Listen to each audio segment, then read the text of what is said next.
Bonjour à tous et bienvenue dans ce nouvel épisode de la distillerie. Comment dire? Le mot qui me vient en tête, c'est le cirque. C'est un petit peu ce que j'ai tweeté pendant le match. Les clowns sont là à Pittsburgh, le cirque bat son plein et on est revenu à 6 victoires, 6 défaites après une défaite indescriptible face aux Bills. Ne vous faites pas avoir par le score, 19 points d'écart, ça arrive régulièrement, c'est rien de bien grave. Hein. J'ai très mal Mm. dormi après ce match-là, j'étais très énervé. Et je pense que je suis pas le seul. Vic, comment ça va? Ouais. Ouais, bonjour Romain, bonjour à tous. C'était malheureusement encore un match difficile à voir sur plein d'aspects. Est-ce qu'on peut nommer le mot purge? Je sais pas. Il y a pas mal de mauvais qualificatifs C'est qu'on pourrait associer au match, je crois, et ça fait mal. purge, je trouve ça gentil, hein. Je trouve ça gentil le Mm. mot purge. Parce que tu sais, une purge, t'en as deux, trois fois par an, ça arrive quatre ou Mm. cinq si c'est les Mm. Steelers. Mm. Mais là, je sais pas ce que tu en as pensé. On va rentrer directement dans le sujet du coup. Mm. Dès que les Bills sont passés devant, même quand il y avait moins d'une possession d'écart, pour moi, c'était fini. Zéro chance de quoi que ce soit. Est-ce que c'est parce que je suis trop pessimiste? Ou est-ce que tu as eu la même impression à te dire, bah, de toute façon, ils font la même chose, on va y revenir aussi, ils font la même chose 15 fois et ça marche 15 fois, comment tu veux les arrêter? Mm. Mm.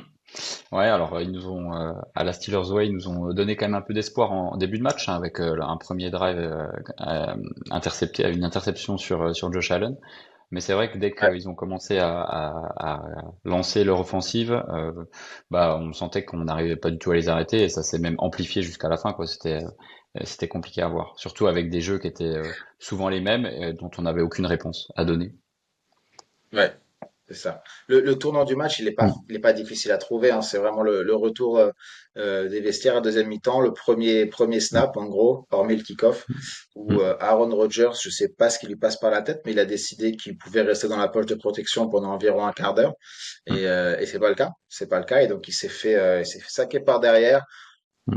En voyant qu'il avait vraiment l'impression, enfin, on a l'impression qu'il avait vraiment rien senti du tout et qu'il était très surpris. Et donc, la conséquence de ça, c'est le fumble recouvert immédiatement et le touchdown pour les Bills. Mm. Alors après, forcément, on se dit, bon, c'est chiant, mais ça fait 3 points d'écart. On récupère la balle, tout va bien. Et puis, quelques minutes plus tard, Mason Rudolph est sur le terrain et lance une interception sur sa première passe du match, je crois, non? Parce qu'avant, c'est des courses. Ouais, il me semble que c'est la Ouais. première. Ouais, pénalité. Ah, il y a une incomplète. Il y a une incomplète avant, je crois. Ah, Une d'accord. incomplète Bon, ça va. sur Ça va Metcalf. alors. Mm. Rien Mm. d'un grave alors. Ouf, Donc, où c'est est-ce bon. qu'on en est? Le QB rating est sauf. Ouais, c'est ça. Donc, en l'espace de, je regarde les minutes exactes, 1 minute et 22 secondes, deux turnovers pour les Steelers, dont un Mm. qui est déjà un touchdown. Mm. Et sur le drive suivant, les Bills marquent encore. Donc voilà, ça fait 16 points. Bah, Ça fait, c'est pardon, ça. Bah, en 13 fait, points, 4-0. on est quand même à 7-3 à la fin de la première mi-temps. Donc on est sur une phase. Alors évidemment, il y a pas que des belles choses non plus, mais en tout cas, on les tient et notamment la défense arrive Ah, malgré ouais, tout à les bloquer. Par contre, l'entame du troisième quart et puis même tout le troisième quart et toute la deuxième ouais, mi-temps, c'est vraiment compliqué, quoi. Et le malheureusement, désastre. c'est Ouais. aussi le symptomatique des Steelers cette année d'avoir une deuxième mi-temps où on attend aussi la part du coaching des ajustements, les bons ajustements aux bons endroits. Et Ouais. à chaque fois, on s'écroule, quoi, sur cette deuxième mi-temps. Ouais. On est passé, enfin, j'avais mis le clip de Debo et Joe Hayden où Debo s'énervait beaucoup Mm, sur la défense et disait justement exactement ce que tu nous dis, Vic, mais avec un peu mm, plus d'agressivité, qu'on n'était pas capable de faire d'ajustement à la mi-temps. Ça s'est encore mm. montré. Et j'ai vu passer une stat il y a 2 heures, là. Je n'étais pas du tout rendu compte. Attends, je l'ai noté. Euh, est-ce que tu veux deviner, Vic, sur les 12 matchs joués par les Steelers cette saison, dans Mm. combien de matchs est-ce que les Steelers sont devant au score à la mi-temps? Waouh. Pas parce que même les matchs où on a gagné, enfin, ça a jamais été des purs jeux de côté. Sur les 12 matchs, allez, je dirais deux matchs. Bah, notamment celui-ci. Et puis je dirais contre les Bengals. Apparemment, 9 fois. 9 9 fois, on matchs est sur devant à la mi-temps. 12, Waouh, on est ok. devant la mi-temps. C'est Ok. un top 5. C'est-à-dire qu'il y a, voilà, on est dans les 5 meilleures équipes de la ligue quelque part en première Ok. mi-temps, si on prend ce critère-là. Et, et Mm, 4 de nos défaites viennent dans des matchs où on était devant mm, à la mi-temps. Mm. Ouais, bah alors du coup, oui, en Et effet, mais ça correspond au fameux, la fameuse écroulement, éboulement, tout ce qu'on veut de la deuxième mi-temps, ouais, qui est du coup vraiment à exactement. contre-courant de notre première mi-temps, de nos premières mi-temps. Ouais. Et Mm. pendant le match, j'ai failli tweeter à la mi-temps. Ma batterie est morte. J'ai failli tweeter. On s'écroule toujours en deuxième mi-temps, mais là au moins il n'y a pas grand-chose. On n'est pas assez haut pour s'écrouler. Ouais, j'aurais dit une belle connerie hein, parce que vous avez ouvert la deuxième mi-temps de façon Mm. géniale. Quelque chose dont on parlait aussi, Vic, c'est le fait que les Bills bah, se sont permis de faire le même play tout le temps, en permanence, la Mm. course vers la Mm. droite. Ils l'ont déclaré, James Cook en particulier, le running back l'a déclaré après le match. Oui, leur cible, c'était les corners des Steelers, pas forcément à la passe, on l'a vu parce que je crois que Mm. Josh Allen, il lance une Mm. quinzaine de passes max, mais Ouais, à la course, ouais. parce ils avaient identifié que les Steelers n'étaient pas des bons plaqueurs, des bons tacleurs, Mm. qu'on savait, parce qu'on en a parlé la semaine dernière, je crois, ou la semaine Mm. d'avant. Et les Bills ont mis tout là-dessus. Et du coup, ils ont énormément couru vers l'extérieur avec James Cook. On a été Mm. incapable de set the edge, comme on dit, c'est-à-dire essayer de contenir et de l'empêcher de partir sur un côté. Ce qui fait qu'il s'est Mm. retrouvé très souvent en un contre un avec un DB ou un corner sur le côté. En particulier, allez, je vais dire un truc positif. Joey Porter qui nous fait au moins 2 plaquages comme ça en champ libre, en un contre Ouais. un, qu'on a bien marqué parce que c'est assez Ouais. inhabituel, mais très très solide. Mm. Mais toujours est-il que sur ces courses vers la droite, en particulier de James Cook, Mm. Mm. si je dis pas de bêtises, la stat que j'ai vue, c'est qu'ils l'ont fait 9 fois de ce côté-là et qu'ils ont gagné 98 yards sur ces 9 courses, Mm. Mm. ce Ouais, ce qui qui est correspond à la moitié de leur, incompréhensible. enfin quasiment la moitié. Ouais. Sachant qu'en plus c'est Ouais, côté droit, donc côté aussi où il y a TJ Watt, donc qui a pas été non plus flamboyant sur ce match, et notamment sur le run défense, ouais, mais pas que. Et le seul point en effet qu'on a remarqué ensemble, c'est le Joey Porter qui arrive à faire. Moi j'en avais compté un peu plus, peut-être même trois. Où pour le coup le chance de ouais. proba était plutôt du côté de Cook ou en tout cas du running back, et où il a été plutôt solide et plutôt agressif et pertinent sur le plaquage. Mais ça c'est éclipsé par absolument tous les yards qui ont été concédés Ouais, tout le reste. Ouais. par tous les autres.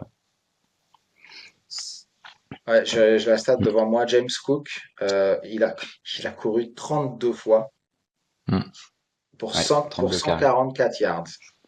Mm. Et je disais la semaine, enfin, pendant la semaine, je disais les Steelers sont une des meilleures équipes de la ligue pour faire briller les remplaçants adverses. Mm. Alors là, ça a été le cas la semaine précédente avec les linebackers qui n'avaient jamais joué, qui ont Mm. plutôt bien joué contre nous. Là, en l'occurrence, c'était Ray Davis, le backup running back. Mm. Si je dis pas de bêtises, après sa troisième course du match, t'as les commentateurs qui disent, ah, c'est sa plus grosse course de la saison. Le play d'après, il en fait une aussi longue. Ok, on l'a bien remis dans le jeu lui aussi. Donc voilà, Ray Davis, le backup, Mm. il a 9 courses pour 62 Ouais. yards aussi. Ouais, ouais, 6,9 de d'average, donc enfin ouais, Ouais, enfin puis même Josh Allen, les quelques courses qu'il a fait, bah il a été pertinent ouais, aussi comme il sait le faire, donc non non ça a été ouais. trop dur à voir, Et et d'ailleurs bah, on a eu l'occasion de voir un Cam Hayward frustré et agacé comme rarement on l'a vu sur ces ouais, sur ces plusieurs années c'est là, vrai. quasiment 10. Donc c'était en plus il y avait une sorte de résignation, c'était pas le Cam Hayward qu'on voyait combatif, enfin combatif, mais dans le côté on dirait, enfin Mhm. ouais, Ouais, résignation. je vais m'embrouiller histoire de Mm. dépenser un peu d'énergie et de libérer la frustration, mais Mm. ça, je vais pas le faire en gagnant le match, quoi. Mm. Tu vois, je Bah, puis regarde les stats et un ouais. truc que j'avais pas remarqué, et le nombre de plays en lui-même déjà est incroyable parce qu'on a combien de plays on a nous? 42 plays en tout Mm. et, et les Bills ils en ont 74. Mm. Ouais, c'est C'est c'est c'est incroyable. abyssal comme différence. Je sais pas s'il y a des stats par rapport à ça sur une telle différence de jeu offensif lancé, Ouais, mais je, je me souviens pas avoir vu ça. Et si mm. tu remets les choses dans leur contexte, attends, parce que je parlais de James Cook. Mm. Donc les Steelers, 42 plays en tout. James Cook, il a 32 courses Mm. plus 3 réceptions. Mm. Donc tu as James Ouais. Cook à 35 plays lui-même tout seul Mm. contre toute l'équipe d'en face à 42. C'est ça. Et c'est du coup le premier receveur, hein, James Cook, de l'autre côté. C'est celui qui a le plus de yards Ouais, à la passe, ouais, à la réception. c'est ça. C'est Donc ça. non, non, il nous a fait mal dans tous les sens et leur plan de jeu, il était basique et efficace quoi. Contrairement à ce que nous on essaie de faire depuis longtemps, le basique mais l'efficace pas Ouais. suffisamment. Trop basique. Mais d'ailleurs, c'est Mm, un super bon point ce que tu dis, j'ai failli l'oublier. Mais je crois que c'était avant le match des Bills d'ailleurs, c'était mm, pas après. Mais notre rookie outside linebacker Jack Sawyer qui avait déclaré, en gros, hein, je simplifie, j'aime bien le playbook ici parce que c'est plus simple que ce que j'avais en college. mm. Ah, C'est ok. comment dire du Tu bien dis et que du mal. ouais, c'est ça. Tu dis que t'aimes bien, mais bon, ouais. Mm, mm, Ouais, tu sais, c'est un peu comme l'approche de Noël. Tu sais, t'as le nouveau mec de ta cousine qui arrive mm, et qui est mm. un peu teubé, tu vois, mais tu vas pas le dire. Tu dis, ah ouais, il est sympa, il est pragmatique, tu vois, il part pas dans des débats philosophiques. Ouais. Ça, Peut-être que c'est c'est ouais. dans ma famille hein, qu'on ramène Mm, des mm. teubés à Noël, mais ouais, mais moi Ouais, mais en j'ai tout cas, trouvé ça hallucinant qu'en gros, t'as tes joueurs qui te disent qu'on est vraiment dans la mm, simplicité, mm, plus que la mm. simplicité, on est vraiment dans quelque chose de simpliste. Et à ce niveau-là, Bah en effet, ça, ça fonctionne pas, c'est assez clair. ouais. Ouais, bah ça se rajoute aux nombreux commentaires de joueurs de cette année qui, au final, mettent un peu dans la sauce les coachs, des fois en le faisant exprès, des fois sans le faire exprès, mais le sujet, bon, on aura l'occasion, je pense aussi d'en discuter, c'est la partie coaching qui commence à être décriée, autant dans le stade comme on l'a entendu, Qui commence? Ouais, qui commence, bah, qui, non, ouais, qui l'est déjà depuis un moment, et là c'était une petite goutte d'eau supplémentaire, hein, parce que ouais, ce match-là, à ce moment-là de l'année, bah, on s'attend, c'est presque, est-ce que ça va pas être un rematch des playoffs? C'est ce qu'on attend, si on attend que les ouais. Steelers soient en playoffs. Et là, c'était une telle déception. Forcément, bah, dans le stade, ça a été assez, beaucoup de huées. Ils ont même hué la Renegade, tu vois. Donc, quand tu arrives à Ça, ce c'est genre de incroyable. truc, Ouais. Je crois que c'est une des premières fois où mm, j'entends vraiment le stade mm, chanter Faria Tomlin et puis mm, mm, Renegade hué. Je trouve ça incroyable. Et quelque part, je pense que si j'étais dans le stade, je pense que j'aurais réagi pareil. J'aurais dit, mm, arrêtez, ouais, le match est mort, on fait rien, ni en attaque ni mm, en mm, défense. Chaque play, on se fait rouler dessus. Arrêtez, mm. rangez la musique, rangez la sono. Allez, dépêchez-vous. Qu'on en finisse et qu'on rentre chez nous, quoi. C'est ça. Et d'ailleurs, il y a eu quelques retours des joueurs aussi sur la fin du match, où apparemment l'ambiance dans les vestiaires était abyssale. Enfin, en tout cas, c'était Mhm. extraordinairement différent des autres fois, et je pense à juste titre parce que là, c'était aussi un tournant de saison. On attend pas mal de choses, ils attendent pas mal de Ouais. choses. Il y a beaucoup de stars qui sont arrivées, et là, le locker room, il était compliqué apparemment, et ça se comprend. Ah, ce que je comprends, parce que, comme on dit, hein, au-delà de la défaite, et une défaite de 19 points, c'est vraiment, Mm, c'est la routine en NFL, c'est vraiment rien de très grave, mais c'est vraiment l'impression que mm, ça a laissé d'impuissance mm, complète dans tous les domaines du jeu. Et c'est évident que les fans dans le stade l'ont ressenti, évidemment, peut-être encore plus que nous devant notre télé. Et mm, forcément, si tu ressens tout ça, les joueurs, voilà, ils le voient aussi très clairement. Puis on l'a vu, on en mm, parlait tout à l'heure, une photo ou juste avant un snap des Bills où on a quoi, 5-6 joueurs en l'espace de 3 yards à la queue leu leu, là, mm, parce que mm, vraiment, c'était dans le désespoir de mais comment on arrête cette course vers la droite? Venez, on met tout le monde là. mm, mm. Ouais, pour moi, ça Alors, va on vraiment peut plus dire loin que. mm, on Vas-y. peut dire qu'on a tout essayé, quoi, entre guillemets, parce que quand tu arrives à mettre cinq corners à la queue leu là avec l'outside, tu te dis que, et puis même Ouais, avec ça, ça fonctionne pas. Donc, bref. ouais. Il y a une chose qui a fait débat également, c'est le choix du QB. Donc on le Mm, sait, Aaron Rodgers a quand même plusieurs fractures, je crois, dans sa, comment dire, son poignet de la main gauche. Donc c'est pas sa main pour lancer. Il avait mm, d'ailleurs un plâtre hein, pendant le match. mm, Ce qui veut dire qu'il avait quand même des restrictions dans plusieurs domaines du jeu. D'une part, c'était pour remettre la balle à son running back. On voyait que c'était pas toujours naturel et que même sur sa droite, il le faisait main droite, ce qui est mm, l'opposé de ce qui est fait d'habitude. Tu pourras nous en parler mieux que moi, Vic, mm, en tant que QB. mm, Et puis ça veut aussi dire que il a pris tous les snaps en shotgun parce qu'il y avait un risque mm, effectivement que avec la main sous le center, il y avait un risque que ça tape un petit peu la main gauche. mm. Et la question c'est est-ce que c'était le bon choix de faire jouer Aaron Rodgers sur ce match-là? Qu'est-ce que t'en penses, toi? Bah, en tout cas, c'est forcément une question à se poser quand, au vu de l'issue du match et puis de sa performance, hein, on parle de les stats là, c'est 10 complétés pour 21, avec un QB rating Ouais. compliqué à vivre. Donc la Vas-y, performance n'est pas du tout là. dis-nous le QB Bah, rating parce que je trouve ça marrant. 65. 65. Alors, il y a le QB Parce que là, rating, non, c'est le rating. Le QB rating, il a 6.2. Le vrai QB là, c'est encore rating. plus drôle. Oui. Quand on arrive à des single digits dans ces nombres-là, moi, ça me fait rire. Mm. Je ris jaune, hein, Ouais. forcément, mais bon, Ouais, c'est, c'est ouais, triste. Donc ça en dit long forcément, sur le ça, match. bah ouais, puis forcément, ça, en tant que fan et en tant que supporter, on est obligé de se questionner sur est-ce que c'était le bon choix. Forcément, on a plutôt envie de dire que c'était pas le bon choix au vu de la performance. Est-ce que les autres Mhm. auraient fait mieux? Alors on a vu Mason C'est, ouais, Rudolph hein, c'est qui ça. finit bien hein, avec 0 complété sur 3 dont une interception. Euh, Chapeau. ouais. Ouais. Mais pour moi, je suis d'accord avec toi. C'est ça la question, c'est que en soi, est-ce qu'on aurait dû faire jouer Rodgers? Je veux bien qu'on dise non, il était trop blessé, ça l'a limité, Mm, etc. Mais quelle est l'alternative derrière? mm, Je vais te dire, ça change rien, quoi. mm.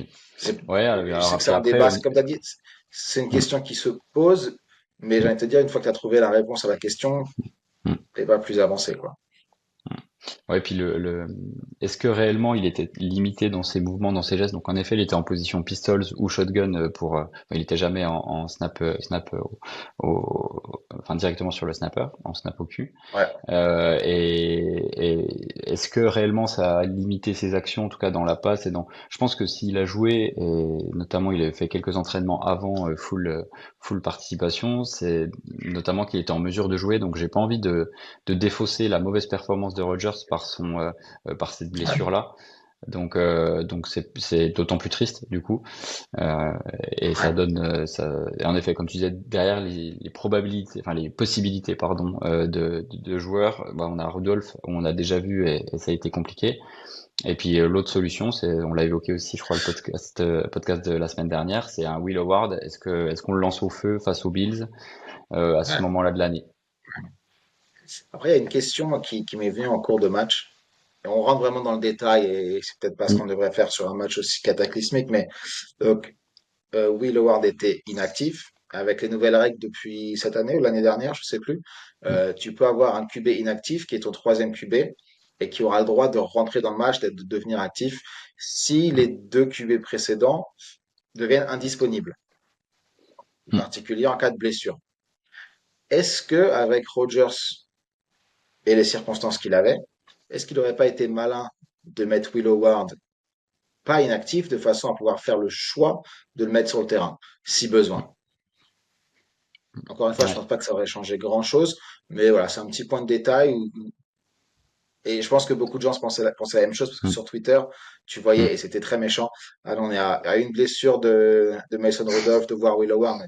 Mais ça te mm. met dans une situation où si tu veux faire jouer ton rookie, il faut que soit tu espères que ton backup se pète après que ton titulaire soit pété, soit lui dire de faire semblant. Ouais, Ouais, pas la ouais, meilleure situation dans laquelle on tu peux te arrive sur trouver. des belles stratégies, quoi. Après, on n'a pas, par rapport à Will Howard, on n'a pas aussi son plan de développement, vu qu'on le voit pas. C'est pour le coup, C'est c'est vrai. vraiment le coaching staff qui sait où il en est, qu'est-ce qu'il peut faire, qu'est-ce qu'il peut pas faire. Après, on connaît aussi les Steelers à être frileux aussi, et puis à plutôt Ouais. ne pas tenter ce genre de choses. Mais en tout cas, si les contre-performances continuent encore avec les Steelers, le Will Howard, il y a un moment donné où ça pourrait être peut-être très intéressant de voir ce Faudra qu'il a dans essayer, le hein. ventre avant la draft, quoi, avant la draft de l'année prochaine. Ouais, pareil, on est revenu là-dessus Mm, plusieurs fois, donc mm, je vais pas encore parler du choix de draft de l'année prochaine. mm, Je pense qu'on aura tout le temps en fin de saison, une fois qu'on sera éliminé début janvier, mm, de revenir et de se tourner vers la draft. mm, Est-ce que tu veux rajouter autre chose sur ce match? Alors, on a parlé rapidement, on va mm, pas faire de homme de fer, doit mieux faire sur ce match parce que mm, la partie doit mieux faire, elle prendrait 4 heures, donc c'est pas la peine. On a parlé, on a dit un petit truc positif sur Joey Porter Jr. Je vais mm, dire un petit truc positif aussi sur un autre corner qui est Brandon Nichols, dont j'avais déjà parlé en termes de free agent que tu récupères pas cher et qui est là pour être un backup. mm, Moi, je trouve qu'il est très solide. Il n'est pas forcément parfait. Évidemment, c'est un backup, mais il est toujours là où il faut toujours aller dans les bons coups. Et sur les trois premiers drives, même les deux premiers drives des Bills, c'est lui qui intercepte et c'est pas une interception facile. mm, Et sur un des drives suivants, il tente, je crois, une quatrième tentative.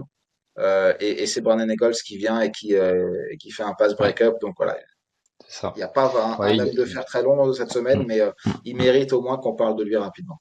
Oui, pour le coup, c'est un peu le seul qui a pas eu qui s'est pas troué réellement, ou en tout cas qui a plutôt fait un bon match. Donc Ouais, ça fait une maigre liste sur les hommes de fer, et par contre une liste longue comme le bras pour les peut mieux faire, c'est ça. parce qu'on peut en mettre beaucoup. Ouais. Ouais. Côté des receveurs, évidemment, c'était le désastre habituel. À l'exception, il y a un mec qui a mis un petit peu d'intensité au poste de receveur. C'était dans le garbage time, Ben Skowronek qui est arrivé, qui a fait un Mm, catch qui n'a pas compté, mais c'est le mm, seul mec qui avait un peu d'intensité parce qu'après, il a démonté un mec du staff des Steelers juste après le catch. ouais. Et j'ai dit, Mm, c'est ça. C'est ça qu'on veut voir mm, plus souvent. mm. Ouais. Alors là, par Bon, contre, tu dis je ça, plaisante, hein. c'était la dernière minute, je crois, hein. C'était avec Mason Rudolph, Ouais, à peu mais près, ouais. ouais. Mm, Ouais, mm. ouais, à peu près, ouais. Mais Mm, mm, la moindre opportunité que j'ai de parler du mm, chouchou mm. du podcast, je vais t'en en priver. T'inquiète pas. Exactement. Et Euh, puis c'est Darnell ouais, Washington, hein, qui finit premier receveur chez nous avec 2 réceptions, hein, avec deux sur réceptions. 4. Mm, Et même niveau des cibles, attends, parce que Metcalf en prend 5, mais les receveurs, ouais. à part Metcalf, ils ont combien? Ils ont 4 cibles. Roman Wilson, une, et Austin, deux, ouais. Et puis Ben Corneck, une. Ouais, pas de Bon, frère, après, c'est autant long, de enfin. targets que moi. Hmm.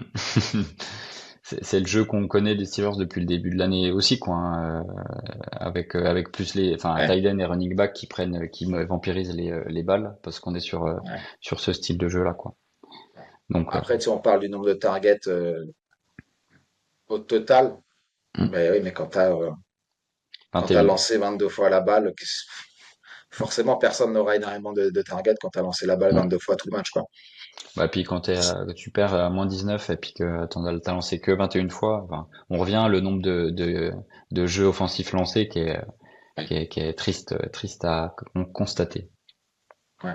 Est-ce que c'est pas Thomas d'ailleurs qui nous a mis sur le groupe WhatsApp qu'on avait au troisième quart-temps, les Steelers gagnent 3 yards. Il me Ouais, semble je pas crois comme que c'est stat aussi. ça. Ouais. Hmm.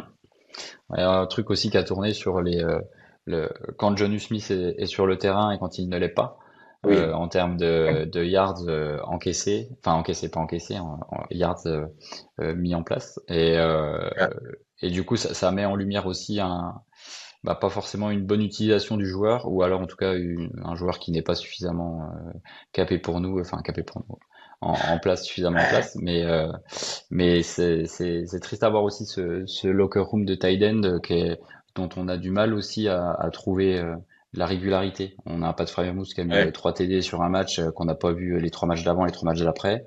Johnny Smith qui a jamais trouvé un rythme de croisière, et puis Darnell Washington qui met un peu d'intensité sur certains matchs, et qui est peut-être le seul ouais, bright spot en tight end, quoi.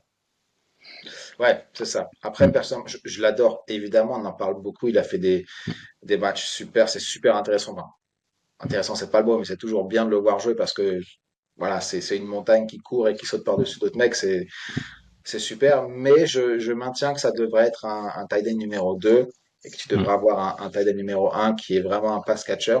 Comme par exemple le tight end des Dolphins l'année dernière et qui était aux Falcons.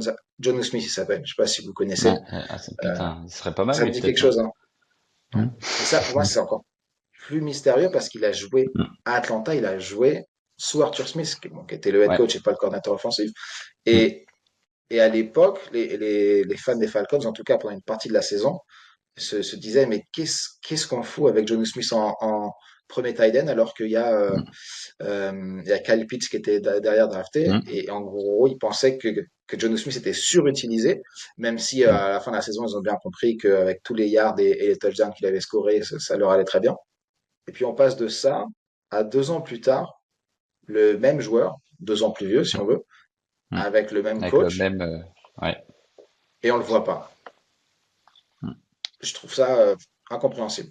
Qu'est-ce qu'il y a Ouais. dans les vestiaires, dans l'air de Pittsburgh, qui fait que les coordinateurs Mm. arrivent chez nous et oublient comment on joue au Mm. foot? Qu'est-ce qu'il y a aussi dans l'air pour voir toutes ces stars qui ont été apportées, toutes ces belles additions qui nous donnaient beaucoup d'espoir en début de saison.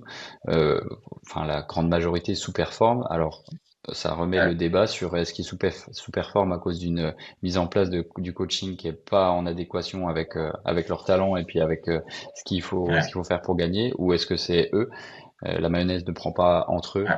Il y a peut-être un peu des deux, mais en tout cas, le coaching staff est Ouais, d'autant plus sous les projecteurs et pas les bons. ouais, absolument. Ouais. En termes de Mm.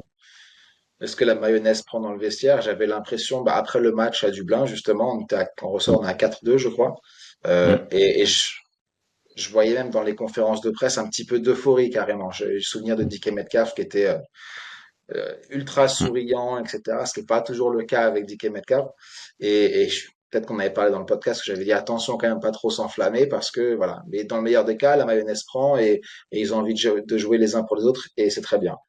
Et c'est là où on voit vraiment le test maintenant. C'est est-ce que vraiment ils avaient envie de jouer ensemble ou est-ce que c'est parce qu'il y avait des 3 victoires consécutives et que tout allait mieux dans le meilleur des mondes et que voilà, c'est toujours plus facile de rester ensemble et de se battre les uns pour les autres quand tu gagnes que Mm. quand voilà, tu te trouves dans la situation Ouais, bah dans laquelle tu es. Et pour c'est- revenir sur ce que tu disais par rapport aux décisions soit du staff, soit des joueurs, Aaron Rodgers, on lui a posé la question en conférence de presse par rapport à Pat Freiermuth qui était en gros invisible et inutilisé. Et en gros, il a dit c'est pas moi qui décide, ce genre de choses. Mm. Ça devrait Mm. nous donner une indication, même si Monsieur Rogers, j'en parle souvent, je l'adore, il l'a encore fait, euh, a tendance à jeter tout le monde sous le bus, quoi. C'est la faute des Ouais. autres et pas la sienne. Ouais, bah c'est ce qui a été vécu notamment chez les Jets où ça s'est mal passé et puis là où on voit qu'il y a quelques matchs où ça se passe mal, il reprend un peu les vieux travers, enfin vieux travers, c'est ouais si on peut Ah l'appeler oui, comme ça, à mettre les copains sous le bus comme tu dis. Donc ça c'est pas du tout des attitudes notamment sur un capitaine offensif comme ça qui permettent de mettre un peu de sérénité ouais, dans le vestiaire. Donc c'est aussi des signes qui tendent vers une scission ouais, et vis-à-vis du coaching staff et aussi inter-joueur, quoi. ouais, c'est sûr. Moi, si je Mm. suis receveur et que mon QB, plutôt que de venir me voir et me dit là, tu t'es planté ou faut qu'on bosse là-dessus, il va dire bah ouais, mais en conférence de presse après le match, quoi. Il n'est pas encore changé, le mec. Il dit, bah, c'est en gros la faute des receveurs, ceux qui doivent faire ça, ceux qui doivent venir regarder le film, etc. Mais même si c'est Mm. vrai, même si tu as les pas, 5 receveurs qui se sont plantés 3 fois chacun pendant le match sur la route à courir, je m'en fous. C'est pas ce que tu dois dire en conférence de presse. Tu vas dans le Ouais. vestiaire, tu parles au mec et tu essayes de bosser avec. Mm. Et comme tu dis, hein, ça va créer une fracture et je pense qu'il y a moyen que ça se passe très très mal en interne, surtout avec le match qui arrive qui est crucial pour la division. Si Mm. on perd ce match, il y a un vrai risque d'explosion, je pense. Mm. Ouais, bah ça va être. On parle de beaucoup de matchs tournants. Là, on en a vécu un et on est du mauvais côté du virage. On est plutôt dans le ravin ou dans le fossé. Là, clairement, contre les Ouais, Ravens, si on s'écroule contre les Ravens, la saison est pliée. Il y aura plus. Enfin, les joueurs avaient déjà des ouais. attitudes très négatives sur le match contre les Bills. Si on se prend une dérouillée contre les Ravens, ça va être une fin de saison qu'on voudra oublier et pour lesquelles on aura Ouais. d'autres espoirs sur les saisons qui viennent. Ouais. Alors avant de se tourner justement vers ce match contre les Mm. Ravens et le reste de la saison dans son ensemble, j'ai une petite question pour toi. Et ça aurait pu Mhm. être un 2 minute warning si Thomas était là avec nous. On pense Euh, à lui. j'ai- ouais. Euh, J'ai vu sur Twitter des personnes qui disaient, en gros, mais de quoi se plaignent les fans des Steelers? Ils réagissent comme si c'était la fin du monde, etc., alors qu'ils sont encore à un bilan équilibré de 6 victoires, 6 défaites. Est-ce qu'on est pourri gâté vraiment? Ou est-ce que notre réaction est justifiée selon toi?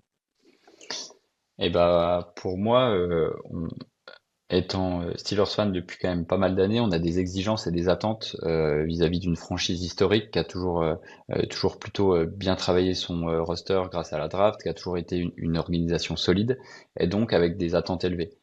Aujourd'hui, sur cette saison-là, on a des additions très importantes de joueurs considérés comme stars. On a un Aaron Rodgers qui arrive aussi. Évidemment qu'on souhaite aller le plus loin possible et les playoffs c'est le minimum, hein. On y allait en playoffs l'année dernière, on n'avait pas forcément le même talent sur les différents postes. Donc je considère pas qu'on est pourri gâté, c'est plutôt réaliste sur le fait que le staff fait en sorte de mettre les choses en place pour aller le plus loin possible en playoff. On n'y arrive pas, ça marche pas, donc un 6-6 c'est pas du tout suffisant, c'est pas nos espérances, ça l'a jamais été pour cette saison.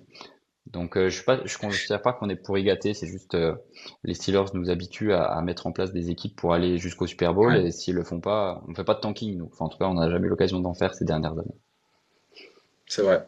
Euh, de mon côté, j'ai vu passer aussi des Mm. stats qui peut-être reflètent un petit peu mieux les raisons pour lesquelles on a ce sentiment maintenant, alors qu'effectivement, oui, on a un bilan de 6-6, on est dans la course, on est à égalité pour la première place de la division, blablabla. Mm. Mais la dynamique, si on oublie cette saison, 6-6, d'accord, si on reprend en tout les 17 derniers matchs joués par les Steelers, partant du principe Mhm. que 17, c'est une saison complète. Rappelez-vous, la saison dernière, on perd les 5 derniers matchs. Ça veut Oui. dire que sur les 17 derniers matchs, on est à 6 victoires pour 11 défaites. Donc là, voilà, ça commence à expliquer déjà le sentiment, peut-être. Et même si on regarde dans cette saison, on est à 2 victoires sur les 7 derniers matchs, hein. Mm. Ça veut dire qu'on a Ouais. fait deux victoires, 5 défaites sur les 7 derniers matchs. C'est le genre de bilan qui te met dans le top 5 de la prochaine Mm. draft, hein, si tu, Mm. tu prends que ça. Ouais, puis Donc pour moi, c'est c'est justifié, hein.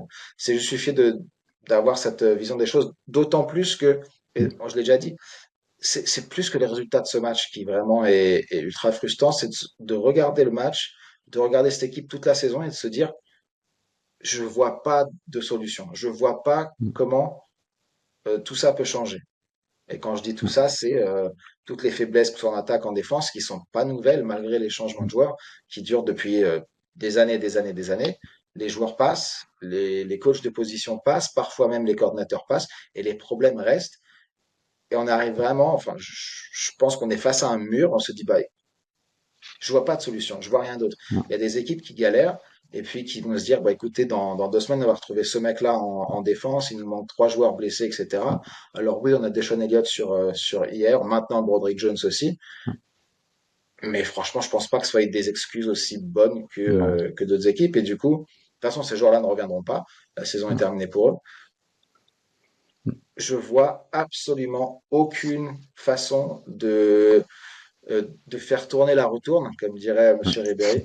et de se remettre dans le droit chemin. Mm. Ouais, bah puis le sujet sur les joueurs en hier, on en a quelques-uns, mais toutes les équipes en ont, hein, faut pas se leurrer, hein, tout le monde est obligé de Ouais. composer avec ça. Et par contre, dans tout ce que tu as évoqué, le fait que les coachs puissent passer, les joueurs puissent passer, la seule constante, même ouais, la seule constante, parce que même Mhm. au general manager, il y a eu du changement, bah, c'est Mike Tomlin, la seule constante. C'est pour ça que, et on sait aussi la patte qu'il a. Aujourd'hui, il y a eu aussi quelques retours, quelques articles par rapport à ça cette dernière semaine, sur le fait qu'il ait une patte sur la partie offensive et la partie défensive, sur les jeux appelés. C'est quand même lui le boss, donc Ah c'est ouais. des choses, en effet, même si les jeux sont appelés par les coordinateurs défensifs et offensifs, c'est lui qui met en place les scripts et les différents éléments qui décident, c'est le décideur. Mhm. Et donc Ouais, ça je comprends. correspond à la seule constante d'une équipe qui n'arrive pas à se renouveler Mhm. et à être efficace. Ouais. Et une constante, je crois que j'en ai parlé la semaine dernière, ça fait donc maintenant 62 matchs de suite sans marquer plus de 7 points au premier quart-temps. Et effectivement, quand tu prends cette période de temps, bah écoute, il y a changement de coordinateur offensif. Je pense que le coordinateur défensif était déjà là, mais vu qu'on parle de points Mm. marqués, peu importe. La seule constante, effectivement, c'est Tomlin, parce qu'entre-temps, mais tous les joueurs, j'ai envie de dire, tous les receveurs, tous les tight ends, le Mm. QB Tout et a le changé. coordinateur offensif, tout a changé. Mm. Ils étaient toujours C'est bloqués ça, au même endroit. avec des résultats ouais, Est-ce que ce serait pas décevants. justement le bon moment pour faire un petit peu la transition vers le futur et ce qui se passe Mm. maintenant? Euh, Mm. alors, le, la semaine dernière et cette semaine, ça a été le scénario classique des Steelers après une défaite lourde ou voilà, une défaite qui reste en travers de la gorge, c'est-à-dire que conférence de presse d'après-match, on pose des questions à McTomlin, est-ce que vous allez regarder ça, est-ce que vous allez changer ci, est-ce que vous allez penser à changer autre chose? Tomlin dit toujours après le match, en gros, on va regarder, on va tout regarder, euh, on va rien oublier, on va vraiment regarder, on va faire les changements qu'il faut faire. Et puis arrive le mardi, la conférence de presse Mm. pour la nouvelle semaine. Et comme d'habitude, la réponse est, ah, on ne fera pas de changement drastique de Mm. personnel, de coach, de play caller, bla, bla. Mm. Pas du tout surpris, toi, j'imagine pas non plus. Parce que de toute façon, on est fan des Steelers depuis assez longtemps pour savoir que c'est toujours la même chose. Alors, il y a eu ce côté-là, et puis dans les faits, en tout cas, les changements sur le roster, il y en a eu aussi, avec Darius Slay qui a été Mm. coupé, et puis Ouais. Adam Thielen, le receveur qui avait été coupé par les Vikings, je crois, qui a été récupéré par les Steelers sur les waivers. Mm. Donc, en gros, si on récapitule, après cette défaite que j'ai déjà appelée cataclysmique, les changements sont Mm. donc un corner qui, de toute façon, ne jouait plus, a Qui jouait été plus. coupé, le receveur actif le plus vieux en NFL qui nous rejoint, et ça n'a pas été dit, mais probablement basé sur les expériences précédentes, probablement les joueurs n'ont plus le droit à la table de ping-pong dans les vestiaires. Oui. Coup On est dur, hein. à peu près à Mm. ce niveau-là. Et donc, Ouais. c'est pas une question très honnête parce que j'ai déjà donné mon avis à travers les infos que je donnais. Mais Vic, est-ce que tu y crois, toi? Est-ce que tu penses que ces changements vont Bien sûr. révolutionner l'équipe? Non, ouais, non, c'est clair. Bah, on rejoint ce que tu disais. On trouve pas de solution. On n'a pas l'impression que les Steelers vont trouver des solutions et ça fait un moment qu'ils en trouvent pas et c'est pas maintenant qu'ils vont en trouver. On a en effet un Darius Slay qui a été coupé, qui a été d'ailleurs euh, wavé, enfin qui a été récupéré par les Bills, mais finalement il va peut-être pas y aller, puis il va prendre sa retraite. Donc voilà, on est Ouais. dans ce genre de joueurs là Je me rends qui compte, ont on l'a peut-être dégoûte, suffisamment on, dégoûté, c'est ça. c'est ça. Le mec gagne Mm. le Super Bowl et puis il vient chez Mm. nous et il dit franchement le football ça m'intéresse même plus. C'est plus pour moi, c'est ça. C'est Et grave. puis, Non, franchement c'est et grave. puis pour Adam Thielen, il y a eu la fameuse phrase qui est arrivée avec son arrivée là. Il vient pour renforcer une équipe pour aller viser le Super Bowl pour sa dernière année ou un truc comme ça.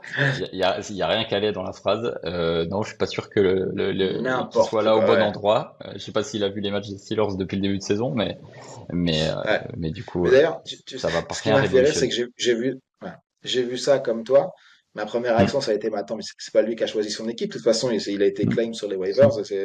Il a pas eu son mot à dire. Et puis, quelques heures plus tard, j'ai vu quelqu'un qui disait, ah, peut-être que Adam Thielen ne voudra pas venir et va demander à être coupé après avoir été récupéré. Je dis, ah, on est passé du tout au rien en l'espace de 2 heures. Et puis finalement, j'ai vu Mm. les images. Donc il est bien à l'entraînement, Mm. donc il est bien là. Mm. Il devrait pouvoir jouer même cette semaine. Mm. Après contribuer, de toute façon, les receveurs chez nous ne contribuent pas, donc Oui, non. c'est pas la peine de se poser la question. C'est du Ça en dit présentéisme. long aussi sur, ouais, ça en dit long aussi sur Valdez-Scantling qui a Mm. priori il est arrivé sur la practice squad. On s'était dit bah peut-être il va jouer, il va. Bah, écoute, il a encore été relégué plus loin dans la depth chart alors qu'il était déjà dernier. Mm. Bon, Non, ouais, il y tous a des ces choses moves, ouais, difficiles à comprendre. Parmi les derniers moves, il y a un point positif, c'est le Asante Samuel qui est ouais, arrivé et qui a été un petit peu, alors impact player, je sais pas, mais en tout cas qui s'est quand même intégré, et qui a eu quelques snaps de plus en plus en tout cas, et notamment contre les Bills.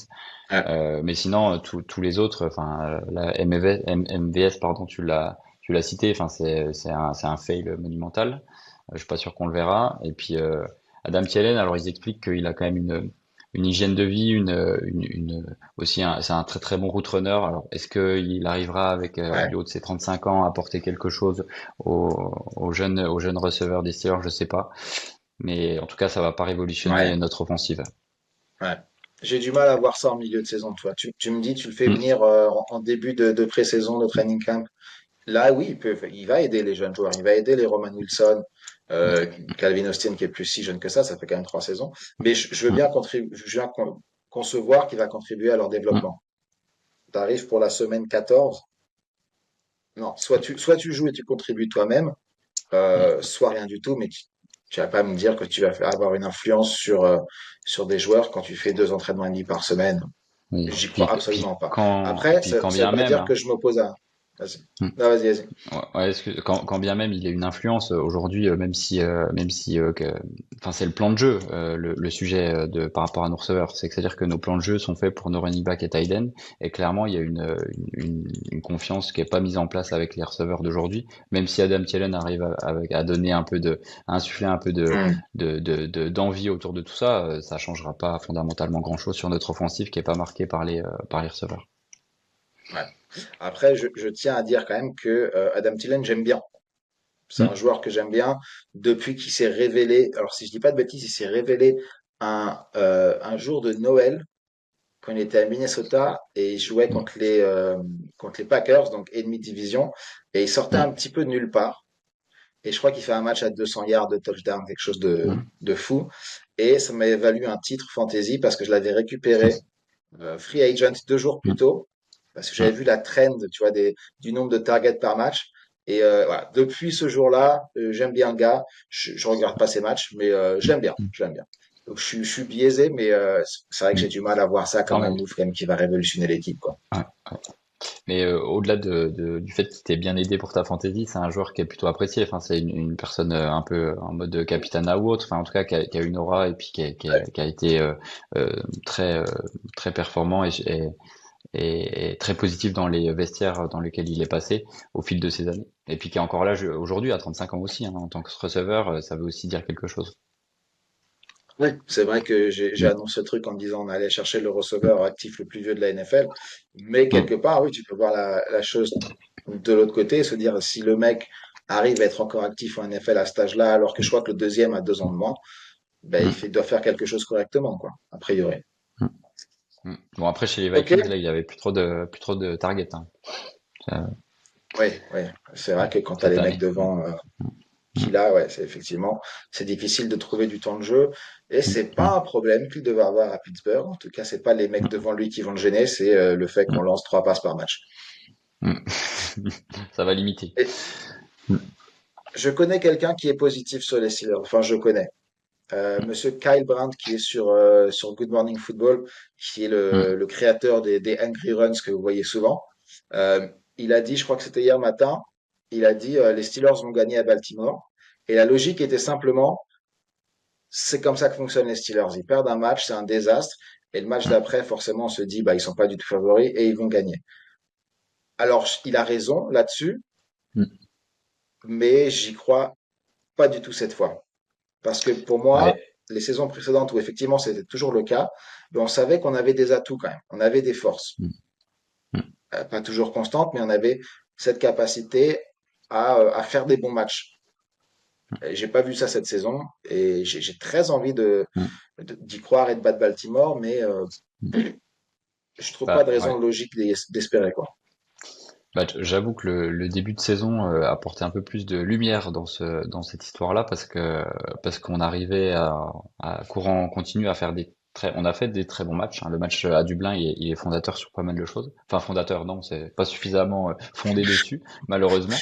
Mais en tout cas, il y a eu des bons matchs. Mais là, ces derniers temps, bah, alors il y a eu la victoire contre les Bengals il y a 3 semaines, mais contre les Bears 31-28, là, on attendait justement le fameux revenir en force par rapport à une défaite un peu lourde contre les Bears. Au Ouais, final, bah ça n'a pas du tout fonctionné. On se prend une rouste monumentale chez nous. Donc l'espoir de la belle équipe Steelers, ça fait un petit moment qu'on l'a non, perdu. Et même contre les Bengals, bah c'était voilà, c'est pas la meilleure équipe de la NFL, hein, ouais. les Bengals. Donc c'est voilà. Si on prend Cela le dit, compte, finalement, le dernier bon match, c'était contre les Colts, où on a réussi à faire déjouer Daniel Jones qui était en feu, ouais, et puis même Taylor ouais, aussi, donc toute l'équipe. Mais ça date, ouais, en fait, c'était début novembre. ouais. Quelque part, tu as raison, ça illustre bien cette équipe, quoi. Mm, C'est-à-dire que pour gagner un match, il faut forcer 5 turnovers. Ou je sais plus combien c'était contre les Colts, mais mm. il faut forcer Et puis 5 turnovers pour en même faire. avec ça, on fait un +7, hein, on gagne de 7 points, Ouais, alors que là, ouais. les Bills, Ça s'ils en dit avaient long fait sur leur marche. un +5 turnover contre nous, on avait 50-7, quoi. Donc C'est j'aurais pas eu vrai, c'est pas eu vrai, le même débat. c'est vrai. Et tu disais que les Bengals sont pas la meilleure équipe NFL, évidemment. C'est pour ça qu'on a réussi à les taper une fois. Mais ils ont battu quand même les Ravens la semaine dernière, Mm. notre Ouais. adversaire de la semaine. Ils ont mis fin à une série de 5 victoires consécutives par les Ravens. Euh, Certains diront pas contre les meilleures équipes du monde, mais écoute, regarde, ils ont battu les Bears, ce qu'on n'a pas réussi à faire. Ils ont battu les Dolphins, qui sont assez imprévisibles aussi. Après, bon, Vikings, Browns, Jets, je vous l'accorde, c'est pas le calendrier le Mm. plus effrayant du monde. Mm. Mais quand même, en termes de dynamique, il est évident que les Ravens, malgré cette défaite, sont devant nous. Mm. Ouais, alors en plus, alors la défaite, il y a quand même Joe Burrow qui est revenu, hein. Ça a changé quand même pas mal de choses aussi Oui, bien dans sûr. l'effectif Bengals. Et alors, il me semble que c'était à Baltimore hein, qu'ils ont gagné les Bengals, donc c'était d'autant plus complexe, il me semble, hein, C'est si je dis ça, pas ouais. de bêtises. C'est ça, ouais. Ouais. Euh, et euh, et là, bah, honnêtement, moi qui suis plutôt très optimiste de manière générale malgré toutes ces saisons et tout ce qui s'y est déjà passé. J'avoue que j'ai du mal à voir la belle équipe des Steelers jouer contre les Ravens la semaine prochaine. Et malheureusement, si c'est le cas, si c'est avéré, et si on joue mal et si on est mauvais, ça, pour moi, la fin de saison, là, le locker room va s'écrouler davantage. Les Fire Tomlin, on va les entendre Ouais. jusqu'au bout, et je pense qu'il y aura des gros changements qui seront opérés. Enfin, je pense. C'est ce qu'il faudrait, en tout cas, que de gros changements soient opérés sur la fin de saison et l'off-saison. Mm. Et je me projette loin, là. Ouais, après, c'est peut-être là où je suis un petit peu en désaccord avec toi. Enfin, je suis Mm, complètement d'accord sur le fait qu'il faudra des gros changements. J'ai zéro espoir qu'il y ait des changements faits pendant la saison. S'il y a des changements, mm, ça sera après la saison. Et pour moi, la seule façon qu'on ait de pas revenir avec le même coordinateur défensif, par exemple, c'est qu'on ne revienne pas avec le même head coach. Et mm. pour moi, tant que Tomlin est là, Terry Austin, c'est son gars, il sera toujours là. Je le vois pas se séparer de Terry Austin, quoi qu'il arrive. Ouais, ouais, Oui, bah, et puis même, il y a toujours, on parlait un peu des arbres de coaching, les coaching avec les Sean ouais, McVay, les gars comme ça qui ont réussi, bah, qui ont mis en place entre guillemets, qui ont forgé des mecs et qui sont aujourd'hui aussi head coach ou coordinateur dans d'autres équipes. Aujourd'hui, l'arbre de Tomlin, il est plus que très c'est un maigre, quoi. bonsaï. Hein.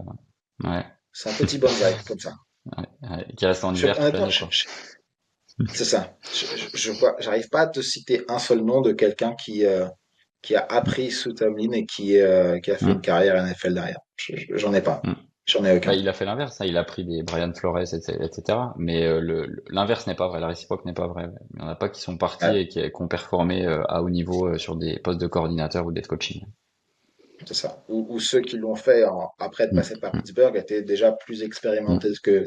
que Tomlin quand ils sont Mm. arrivés. Je pense à C'est Bruce ça. Arians, par exemple.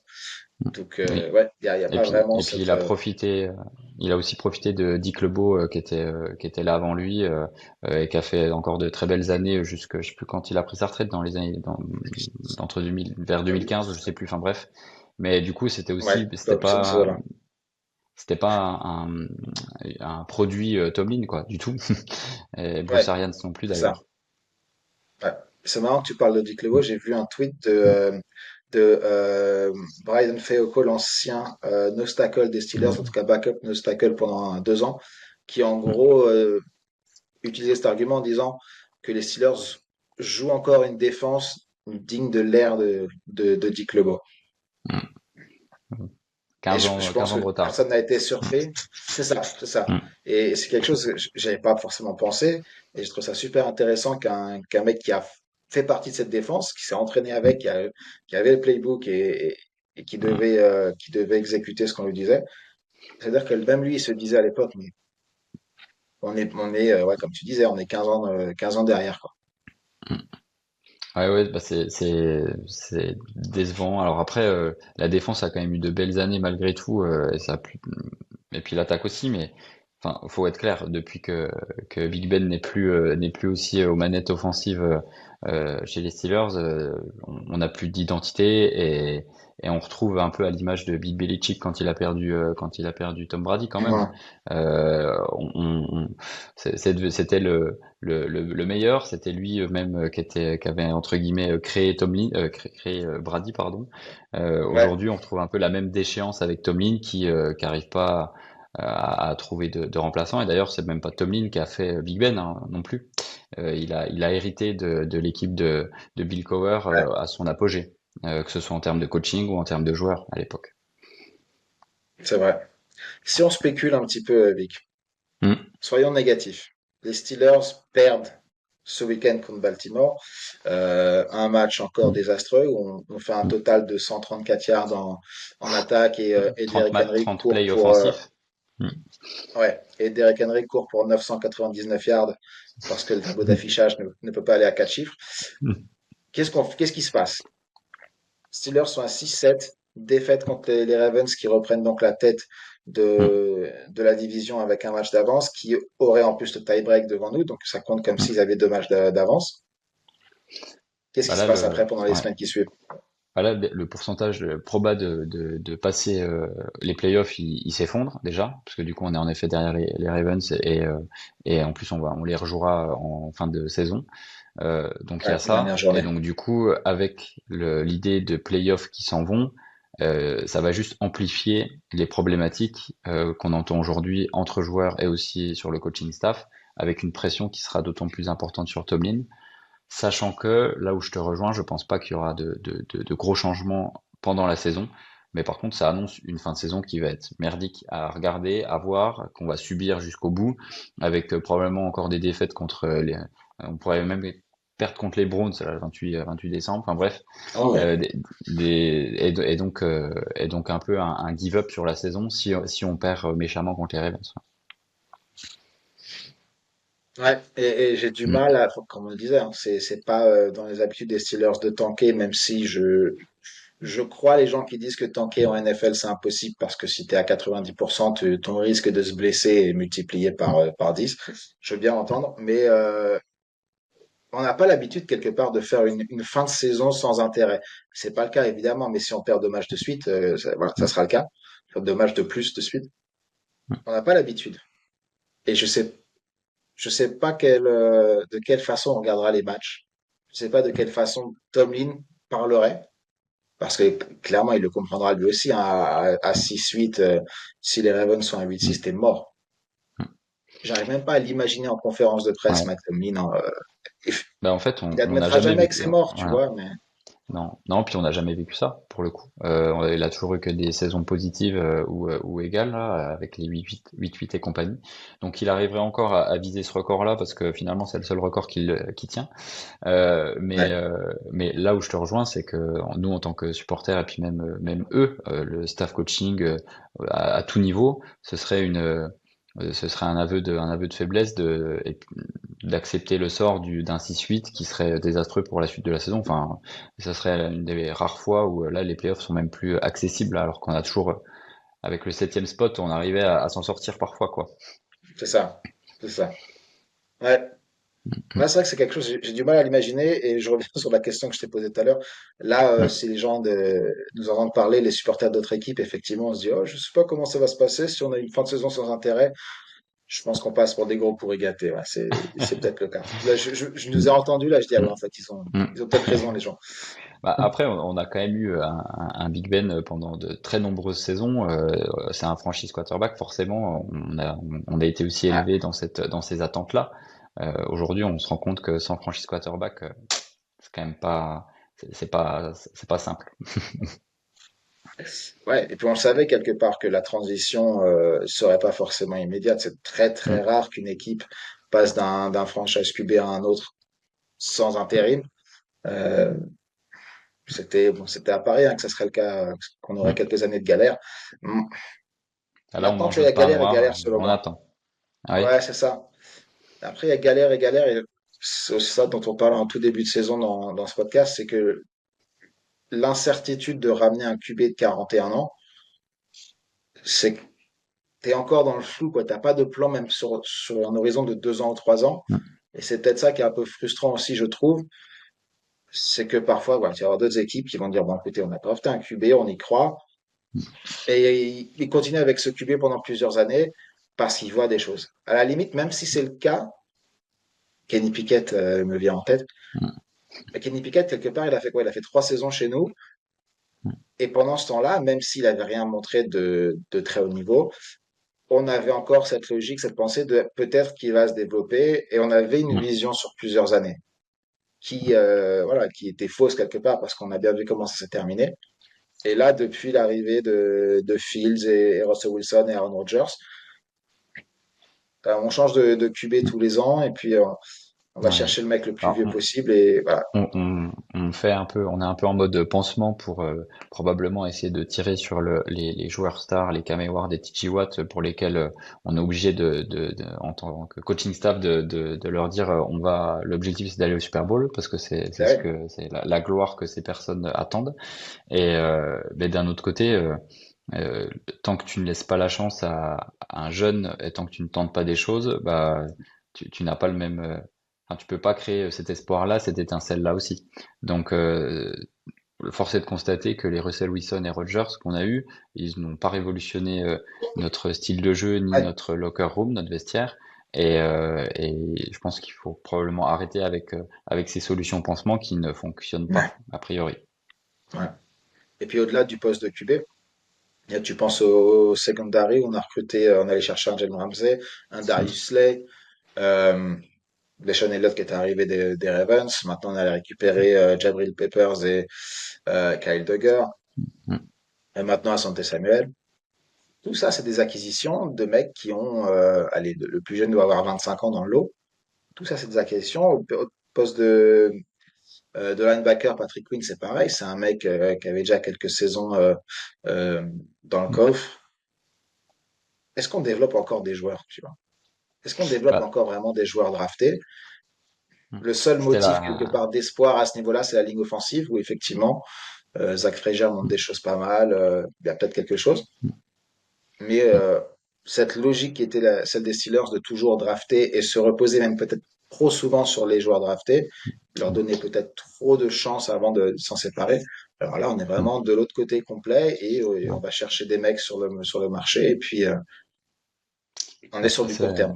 c'est vrai que ça a toujours été enfin ça, oui, si, ça a toujours été la marque de fabrique de développer les joueurs, de les drafter, de les développer, et ça a plutôt même bien fonctionné, parce que c'est comme ça que on a réussi à construire une dynastie qui est quand même assez impressionnante chez les Steelers. Par contre, pour le coup, Omar Khan a fait un virage. Les Steelers n'ont pas l'habitude d'en faire, mais là, il y a eu un vrai virage quand même avec ces dernières années, quand même des acquisitions dont on n'a pas l'habitude. Ouais. Nous, en tant que supporters, on est content parce que c'est des choses qu'on ne connaissait pas finalement, de prendre des stars à droite à Ouais. gauche. Et par contre, là, on a le revers de la médaille, c'est-à-dire que ça ne fonctionne pas forcément, pas tout le temps. Et ces 3, 4 dernières années, le nombre de bonnes acquisitions, on peut les compter sur les doigts d'une main. Alors que, en effet, comme tu le dis, notamment sur la ligne offensive, bah, c'est l'intégralité en draft. Enfin, en tout cas, il y a des choses, il y a des choses positives qui continuent Ouais. à se faire au fil des drafts avec les jeunes joueurs. Et il faut pas perdre cette identité-là parce qu'on se rend compte que les acquisitions, il y a beau avoir plein d'espoir, il y a souvent beaucoup de déceptions malheureusement. Ouais. Ouais. Après, voilà, pour Mm, parler d'un truc positif, en termes mm, de timing, théoriquement, sur le papier, tu draftes un QB au premier tour l'année prochaine qui sera forcément amené à être titulaire. Peut-être que les Steelers vont faire le truc habituel en NFL de oh non, non, on a pris un vétéran, c'est lui qui va jouer, et puis dès qu'il rate une passe, t'envoies le rookie. Mais quelque part, avoir une ligne offensive relativement jeune, qui a eu 3 saisons derrière pour se développer et jouer ensemble, a priori, tu peux donner des conditions assez potables à un nouveau QB et le mettre en position de réussir, si tant est que mm. tu as un game plan de temps en temps qui est logique et qui pourrait fonctionner. Mais voilà, Mm. j'essaie de mettre les lunettes du Ouais. côté positif et de se dire, Mm. allez, il y a une ligne dans toute l'équipe où il y a un espoir de développement.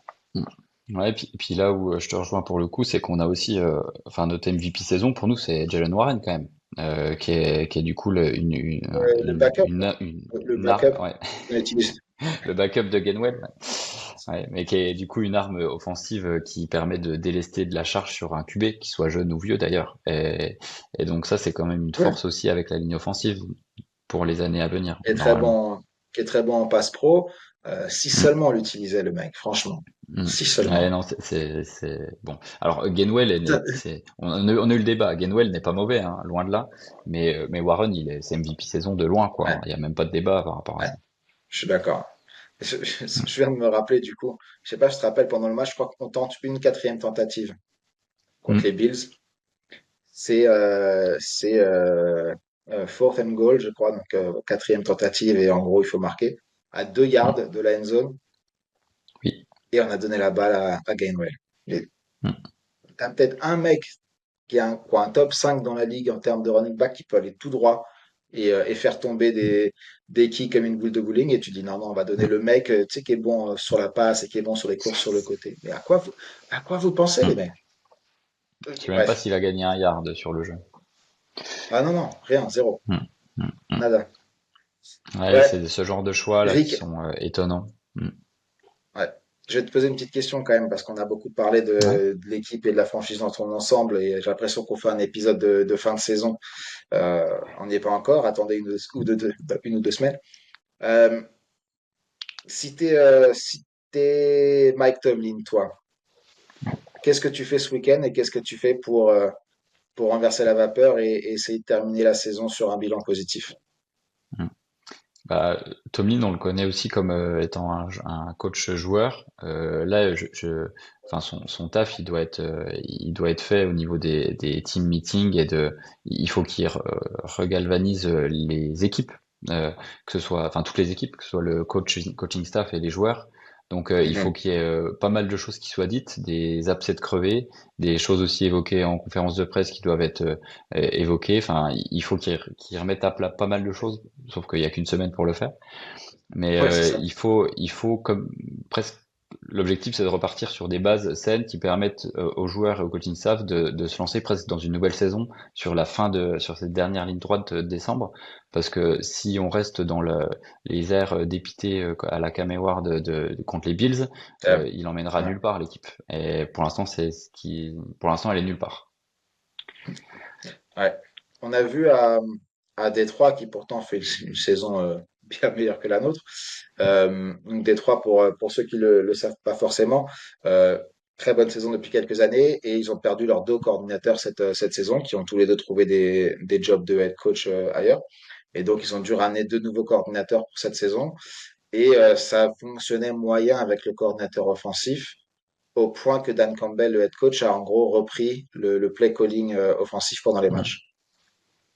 Si on transfère cette logique aux Steelers, est-ce que il y a un intérêt quelconque à dire bah, le play caller va changer, on va donner plus encore de responsabilité à Mike Tomlin, qui dit bah, c'est moi le patron, c'est moi qui vais le faire, ou est-ce qu'à l'inverse, on dit à Mike Tomlin et on saura jamais vraiment quel est son niveau d'influence sur le play call en direct, mais où est-ce qu'on lui dit bah, écoute, tu n'y touches plus, tu ne dis plus rien, Mm. les coordinateurs sont en contrôle total pendant le match et plus rien.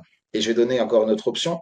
Rappelez-vous, il y a quelques années chez les Patriots, je ne sais pas si c'est toujours le cas, mais tu avais un des fils de Bill Belichick qui a donc forcément mérité son poste, n'en parlons pas, mais qui était, je crois qu'il était coach des DB et c'était Mm. lui qui faisait le play calling de la défense en match. Ça pourrait être quelque chose. Je connais pas suffisamment bien les joueurs pour les coachs pardon de position, encore moins leur Mm. capacité pour le play calling, mais Mm. est-ce qu'il faut penser à ce genre de choses et à peut-être changer les personnes qui choisissent les plays pendant le match? Ouais. Alors, faut faire attention à ça parce que c'est un désaveu aussi auprès des différents coachs qui peuvent perdre des fonctions par rapport à leurs joueurs, par rapport aux relations qu'ils peuvent avoir avec les joueurs. Mhm. Aujourd'hui, moi, je pense réellement que Tomlin a la main sur le calling. Alors, pas forcément sur jeu à jeu pendant le match, mais notamment sur ce qu'ils ont décidé avant, en amont, sur le match. Donc, je Ouais, sais pas ce gameplay. si lui donner les clés, enfin, qu'il le fasse ouvertement et officiellement, change grand-chose, si ce n'est qu'il sera encore plus dans la tourmente parce que en plus, ça sera lui qui appellera les jeux. Donc je ne sais pas si ça changerait fondamentalement grand-chose. Et le fait de donner complètement la main à tous au coach offensif et au coach défensif, Ouais. il n'empêche que le boss c'est Tomlin. Donc jusqu'à quel point ils sont en mesure de se dire bah je vais pas faire les choix que Tomlin voudrait que je fasse. Ouais. Donc je sais pas si il y a vraiment de vraies solutions derrière par rapport à ce calling. Ouais. Mm. Personnellement, j'aimerais bien qu'on change le play caller, peu importe, mais au moins qu'on tente quelque chose de différent. Mm. Après, là où je pense que tu es très juste, c'est si on se met euh, dans les chaussures de Mike Tomlin, qui très clairement, à un moment donné, et peut-être à partir de ce week-end où ça a été un petit peu plus vocal dans le stade, il va commencer à essayer de défendre son job, tout Mm. simplement. Et si tu défends ton job, qu'est-ce que tu vas faire? Et je pense que dans ce cas-là, il y a plus de chances qu'ils se disent, bah écoute, je vais prendre le play calling moi-même, parce que au moins si ça fonctionne pas, bah c'est de ma faute et au moins j'aurais tenté, plutôt que de se dire, attends, mon job est en danger, je vais laisser faire les autres. Et si ça se passe mal, bah, je vais subir les conséquences alors que tu vois, j'ai pris un pas en arrière et je me suis un petit peu éloigné. Et je le vois pas choisir cette solution-là. Ouais. Et je pense que c'est quelqu'un qui, voilà, la seule façon euh, pour lui d'accepter éventuellement de perdre son poste, ça serait si vraiment il a tout donné lui-même. Et du coup, je vois pas d'autres changements possibles autres que lui qui prend le play call à 100%. C'est vrai que le capitaine à bord, il va plus sur une fin de saison comme ça, c'est plus la démarche de prendre à son compte et prendre les responsabilités, prendre ses responsabilités, plutôt que de tout déléguer et du coup d'avoir une situation délicate à la fin où au final faudra virer tout le monde parce que tout le Ouais, monde aura été mauvais jusqu'à la fin. Ça peut se jouer. Alors je sais plus si Tomlin a déjà officiellement appelé les jeux au fil de ces années de coaching. pas, Je pas à ma suis pas connaître. sûr. Pas à Officiellement, je suis Pittsburgh. pas sûr. Donc ce serait déjà très étonnant s'il y a quand même ce changement qui pourrait être fait, mais ce serait voilà, très étonnant quand même. Je suis pas Ouais. sûr que ça Non, change. ouais, je te rejoins aussi. Après, c'est vrai que comme tu le disais, tu as une semaine pour essayer de tout revoir, tout changer entre deux Mm, matchs. Et mm, ça peut être un changement qui peut être mis en place assez rapidement, théoriquement. Tu donnes juste soit mm, le casque à quelqu'un d'autre. Voilà. mm, Après, ce que j'aimerais bien voir, ça n'arrivera pas, mais c'est qu'on se dise un petit peu, bah merde, tout ce qu'on fait depuis 13 semaines, ça fonctionne pas vraiment. Et qu'on parte un petit peu en roue libre et qu'on se dise, attends, on va aller chercher les 5 dernières pages du cahier de jeu et on fait mm, trick play après trick play. Et au moins qu'on s'amuse un petit peu, tu vois. Parce que là, tu as une prise de risque zéro et que tu as des petites mm, passes de 2 yards, non seulement tu gagnes pas, mais en plus tu t'ennuies mm, et t'as aucune raison d'être content. mm, Attends, on a sorti la dernière fois le fake touche-push, là c'était bien. mm, mm, Moi, franchement, je suis favorable à une roue libre totale où c'est mm. flicker pendant tout le match prévu, parce que sinon Aaron Ouais, Rodgers va dire à Jalen Warren, ah non, c'était pas ça le play, pourquoi tu m'as rendu la balle? mm, mm. Mais toi, je suis Ouais, un petit peu dans cet état d'esprit de vas-y, au moins qu'on s'amuse un petit peu, mm, euh, mm. parce que jouer Et en avec le plus, frein à main pour perdre, ouais, ta remarque, elle est même, elle irait dans le bon sens. Je crois que on s'était fait la réflexion dans le podcast, c'était contre les Bears justement, où il y avait certains jeux qui étaient créatifs, dont le fake, mais pas que. On a aussi ça. joué un peu différemment de d'habitude avec pas forcément le jeu running back ou tight end comme on le voit depuis le début de saison. Et en fait, ça a fonctionné contre les Bears sur une bonne partie du Ouais. match. Et c'est des choses qu'on pourrait peut-être mettre plus en avant sur les prochains, parce que déjà, il y a l'effet de surprise. Et en plus de ça, ce qu'on est en train de faire ne fonctionne pas. Donc, Ouais. ça Après, peut que être mieux, non? je- je viens de penser à un truc. Je viens de me rappeler du play contre les Bills où Calvin Anderson a été aligné comme fullback. Ouais, c'était un Ouais. désastre, ce play, hein. Je crois qu'on perd 2 yards dessus. Mm, Si je dis pas de bêtises, c'est une course. Forcément, si tu mets un Noël comme fullback, tu t'attends à ce que tu cours derrière. Et je crois que du coup, c'était Johnny Smith d'ailleurs qui était sur la ligne en tant que tight end mm, et qui se fait manger. Et c'est à cause, entre guillemets, à cause de lui que le play n'avance pas. Donc mm. voilà, ce Bah, genre de c'était pas le créativité. 4. Après, tu sais quoi? Ce genre de Mm. créativité, vas-y, je m'en fous. Qu'on perde 3 Au yards point parce où on que en est. c'est de la Mm, merde, c'est pas très grave. Il y en a bien qui vont mm. marcher, tu vois. Mais ouais, je viens de repenser à ça. Ça me Mais fait le rire. fameux play où il y avait Johnny Smith, je crois, en tight end de côté droit, et alors, c'était pas justement la quatrième et C'est un goal, autre. ou, non, Ouais, peut-être. Je me je souviens plus, sais mais je vois plus. le plan dont tu parles. Ouais, enfin bref, c'est des choix là pour le coup de coaching. Tu te demandes comment les joueurs ils les alignent comme ça par rapport à leurs forces et faiblesses.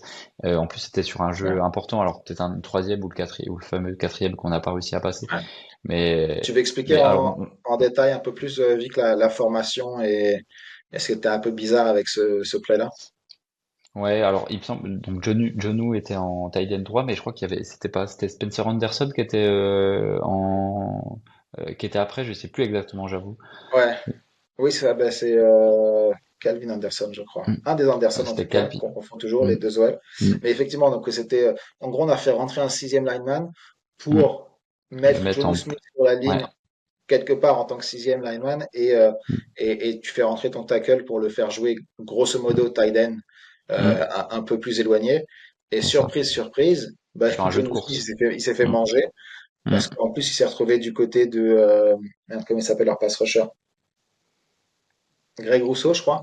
Et quoi, il s'est fait Mm. manger Mm. de suite, quoi. En un pas, il était dans Mm. les vapes et terminé. Oui. En gros, Après, on met notre moins bon passe bloqueur pour un jeu important où il doit bloquer du bon côté, quoi. Donc, euh, donc ça, ouais, c'est le genre de ça, c'est un, créativité qu'on ne veut pas. ouais, mais toi, c'est pas de la créativité, ça. C'est vraiment, Mm. je commence vraiment à croire qu'en fait, t'es à la limite du on appelle un play et puis, peu Mm. importe, les joueurs choisissent qui va sur le terrain pour ce play-là. Évidemment que c'est pas le cas, mais c'est l'impression que ça donne. Mm. Euh, allez, match contre les Ravens. Qu'est-ce que tu pronostiques, Vic? Et comme d'habitude, le splash play Eh ben, ou le highlight. ouais, je vais pronostiquer parce que j'aime me tromper parce que j'avais quand même pronostiqué une victoire hein, contre les Une bille. Bills. Je pense réellement que les Ravens vont gagner ce match euh, et je vois un plus que 7 points. Donc allez, je dis un 27 à 14 pour les Ravens. Et du coup, une fin de saison compliquée. Par rapport à tout ce qu'on s'est dit, c'est la position que j'ai un petit Ouais. peu en ce moment. Est-ce que tu as un splash play également à nous donner? Splash play, qu'est-ce qu'on peut dire? Alors non, du coup, ça va pas si je dis 14 points. Attends, Parce qu'en fait, j'aurais je te voulu laisse donner réfléchir. un Vas-y. field goal, un gros field goal de Boswell, le record. J'aurais voulu filer le record, mais vu que j'ai dit 14 points sur le papier, ça Ouais. marche pas bien. Mais c'est pas grave. Comme ça, j'aurais Bah, peut-être un de moins. 13, un Ouais, c'est touchdown et ça. deux field goals et C'est ça ça. passe. C'est ça. Je viens de me rappeler pendant que tu Mm. réfléchissais. Je viens de Mm. me rappeler de ce que j'avais dit la semaine dernière pour le splash play. Ah, J'avais dit Roman Wilson 100 yards. ah bah voilà, super. Il t'a apporté bonheur. Est-ce qu'il, est-ce qu'il a même un yard? Non, je crois qu'il a juste une cible et c'est la passe Une, sur la sideline là qui est manquée. une cible et ouais, zéro. J'étais qu'à 100 Mm. yards d'avoir une bonne prédiction. Aïe, Euh, aïe, aïe. de mon côté, ben écoute, je vois une défaite aussi. Mm. Et je crains que ça soit encore pire et qu'on finisse encore le match à 10 points au moins. Mm. Et je vais te dire, attends, les Ravens, ils tournent quoi, 25 points par match en moyenne hein, sur leur victoire. C'est pas folichon non plus. Ouais, c'est à peu près ça. Euh, Ouais, total 21, offense. 24, 20, allez, un petit Ils, 27, 27-10 ils sont à pour les Ravens. 24,1. 24 points de moyenne Ouais, de points. dans ces eaux-là. Ouais. Écoute, 27-10 pour les Ravens. Et Ok. je vais lâcher un splash play pour les Steelers une Mm. fois que j'aurai réfléchi. Mais ma prédiction, c'est que la défaite des Steelers se passe beaucoup par la passe des Ravens, parce que on va tout mettre sur Derrick Henry, parce que forcément, il nous a mis 8 milliards dans Mm. la tête en playoff la saison dernière.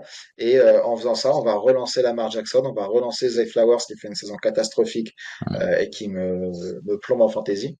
Et je pense que voilà, on va les relancer tous. C'est Ouais, parce l'occasion que parfaite pour eux les de nous Ravens, taper. ils sont combien à la passe?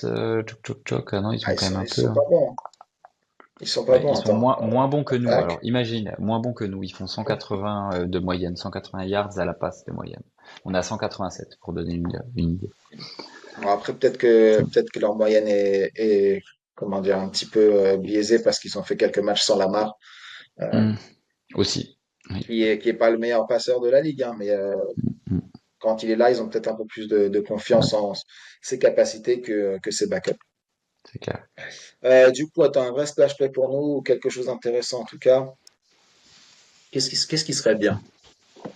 Est-ce que Adam Thielen ne ferait pas une petite Mike Williams et prendrait pas un touchdown sur son premier match? Hmm. Et, Ah, ça, attends, je dis ça et je vais faire deux il va semaines de peut-être pas suite jouer. après dire un truc pour un receveur qui va pas jouer, tu vois. Non, on oublie, attends, on Hmm. oublie. J'oublie celle-là. Qu'est-ce qui serait fou? À Santé Qu'est-ce qui Samuel, serait il peut fou peut-être que... faire un truc à Santé Samuel. Ouais, j'allais dire encore plus fou, moi. Deux cibles, une réception pour Pat Freiermuth pour 11 yards. Là, tu vas trop loin. Change, tu vas trop loin. Ouais, ouais, non, t'as raison. Ouais, faut pas trop déconner non plus. Hmm. Non, allez, choisissons. Je regarde souvent la ligne défensive. Derek Harmon est encore out, hein, d'ailleurs. On en profite Hmm. pour le signaler. Il jouera Oui. pas non plus cette semaine et Broderick Jones s'était placé sur hier. Donc, a priori, Mm, saison terminée pour lui aussi. mm. Euh, allez, soyons fous. Je vais dire une réception pour un joueur de ligne offensive. J'ai le droit d'être assez vague sur le joueur. Ouais, bah oui, Si c'est vu le une... move que tu fais, oui, oui, c'est accepté, hein. J'aime bien ta réaction. Bah ouais, de toute façon, le Mm, mm, niveau de connerie où t'es, on mm. s'en fout un peu. Bah, c'est Non, de la j'y crois. créativité, on aime. J'y crois. Mm, Et attends, c'est les Bucks, je crois, les Buccaneers qui ont fait ça la semaine dernière, où ils ont fait une passe pour un touchdown de leur left mm, tackle. mm, Et peut-être qu'on a vu ça et qu'on va faire un copier-coller mm. comme on avait fait Ah avec bah ouais, le comme French push, on sait jamais. mm, mm. Et Allez, on se t'envoies le Andrew souhaite. Smith prendre un touchdown, ça serait bien. Voilà. J'ai rarement terminé un épisode en ayant aussi peu d'espoir, non seulement que les Steelers gagnent le match, mais que Mm, ma prédiction et mon slash play soient corrects. Donc bon. Voilà, moi aussi je suis un peu en roue libre. Je suis un peu dans mm. le fin fond du Ouais, playbook et voilà, comme les Steelers, voilà. On tente, on tente. c'est ça. Du coup, rendez-vous à 19h ce dimanche. Mm, Assez rare mm, pour être signalé d'ailleurs de jouer contre les Ravens un mm, dimanche à 19h. Je prends avec plaisir. Comme ça, on peut quand même dormir après mm, ou pendant. Hmm. mm. C'est possible. Donc voilà, rendez-vous dimanche, 19h, et Mm, puis on se reparle forcément dans la distillerie la semaine mm. prochaine. Et d'ici Ouais. là, bonne fin de journée, fin de Mm, soirée, peu importe quand vous écoutez ce podcast. Bon mm. match à vous dimanche, et comme d'habitude, Ouais. here we go. Here we go.